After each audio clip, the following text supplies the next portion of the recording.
Good evening, everyone. I'm Lissy Bastien. It's Tuesday, July 21st. It's good having you with us. Cat Island is the latest island to be hit by the COVID-19 pandemic, with 2 residents testing positive, according to the administrator of the island, Neil Campbell. According to Mr. Campbell, the 2 presented COVID-19-like symptoms and were sent to New Providence, where they tested positive for the virus this morning.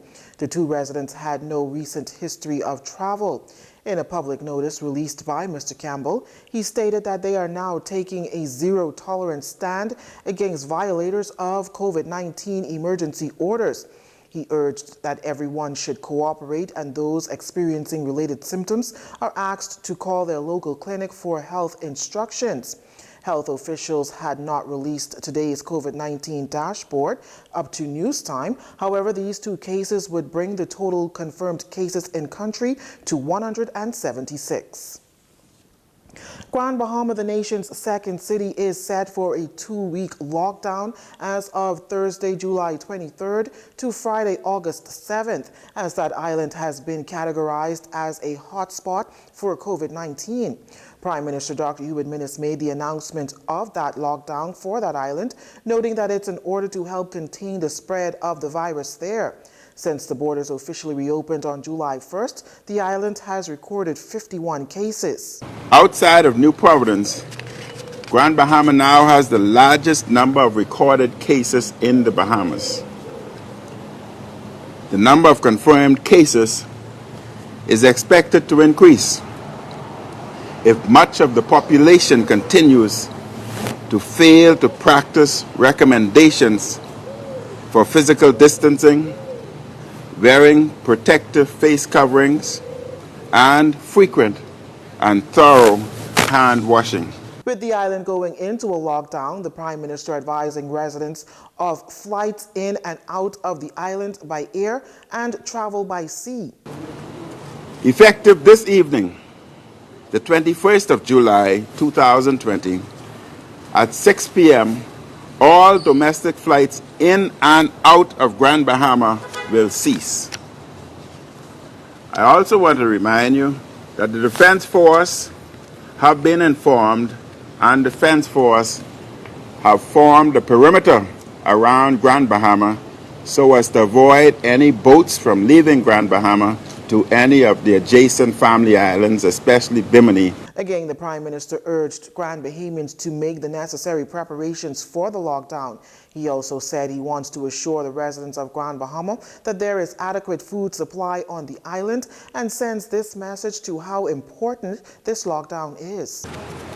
A lockdown like this is not something that would have been preferred, but it is absolutely necessary, because things will get even much worse on Grand Bahama if we don't take strong measures at this time and stop the spread of this COVID-19 disease. The Prime Minister added that he knows that the added measures put in place further disrupts daily life and economic activity on the island, but note that this is an emergency situation. Well, as a precautionary measure, Deputy Prime Minister and Minister of Finance Peter Turnquest is self-isolating after being exposed to a COVID-19 positive case. Minister Turnquest took a COVID-19 RT-PCR test last Friday, following the Ministry of Health's protocols. According to a statement from the Ministry of Finance, that test result is negative. However, based on advice being extremely cautious, Minister Turnquest has voluntarily entered self-quarantine and will continue to perform his function as Minister of Finance, working remotely from home. At the same time, the East Grand Bahama Member of Parliament issuing a statement today indicating that he stands with the residents of East along with the wider Grand Bahama community as they endure the lockdown to help slow the spread of the virus. The Deputy Prime Minister encouraging Grand Bahamians not to panic buy, as there will be adequate food, as the Prime Minister noted, and also encouraged Grand Bahamians to remain disciplined and to follow the Ministry of Health guidelines. Meantime, the Public Hospitals Authority also advising that one of its emergency medical technicians operating here in the capital has tested positive for COVID-19 after developing symptoms. A press release issued by PHA states that this EMT has no history of travel and exposure points toward community-based spread. Health officials say the surveillance unit of the ministry is carrying out ongoing contact tracing. To date, 10 persons connected to the EMT have been placed in quarantine. PHA ambulances and the impacted EMS locations have been professionally cleaned and sanitized. The PHA says EMS services will continue as usual and is reminding the public to utilize the services of EMS for emergencies only, especially during this COVID-19 pandemic. Tourism Minister Denicio de Aguilar chiming in on the circumstances surrounding 3 American women violating the emergency orders during the Independence holiday weekend. Mohammed Kenway, Miriam Mohammed, and Ikrane Kanane of Boston, Massachusetts were brought before Deputy Chief Magistrate Andrew Forbes last week after a viral video of the women hopping the fence to Cabbage Beach caused public outcry. Minister de Aguilar, who appeared as a guest on JCN's Jones & Company talk show, says he would have done things differently. Very differently. The police have a lot of options at their discretion, a stern cautioning, a good talking to. You have to abide by our rules because you make something that is not that material in the whole spectrum of things into now a major story. Apparently these individuals are quite apt or quite good at using social media. Lord knows what negative impact this has in marketing the destination. Now, Magistrate Forbes dismissed the case last Wednesday after Kenway claimed the trio was given permission to enter the beach by a police officer dressed in brown.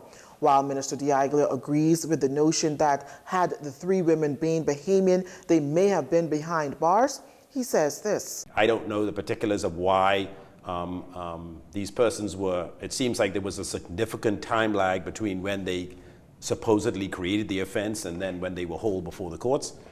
So this tells me that someone made it their mission to go track these people down and to arrest them and charge them and bring them before the courts. Which made it worse. Yes, and so as a result, but thankfully the judge was able to look at this in a sensible light and decided that this matter should come to a close. And in this particular instance, I think the judiciary saved us from what technically was right, but certainly from a public relations standpoint, could have been quite difficult. Mr. de Aguilar singing a totally different tune from Police Commissioner Paul Rule, who told the press that he believes that the 3 women should have gone to trial, as he said they admitted to willingly break the law. Meantime, the tourism minister refuting claims that the surge in COVID-19 cases, specifically in Grand Bahama, is as a result of international travelers. Instead, the tourism minister said the spike in COVID-19 cases is domestic grown, adding that unfortunately, Bahamians took advantage of the increased ability to travel. You will see that all of the cases are really domestic grown, and the foreign visitors are seemingly to date not impacted us. Unfortunately, you could not create 2 separate economies. You could create 2 separate sets of rules. So, of course, the rules must apply to all. And in our attempt to get our citizenry or the number of cases in Grand Bahama back under control, the Prime Minister felt compelled to do what he had to do. Since the borders opened on July 1st, there have been 70 confirmed cases of the virus, 51 of them in Grand Bahama. The opposition in a statement on Sunday said they warned the Prime Minister about opening the borders without proper controls. Mr. de Aguilar noted maybe in hindsight, protocols were not strict enough on Bahamians going in and out of the country. I think we had that group of protocols working well.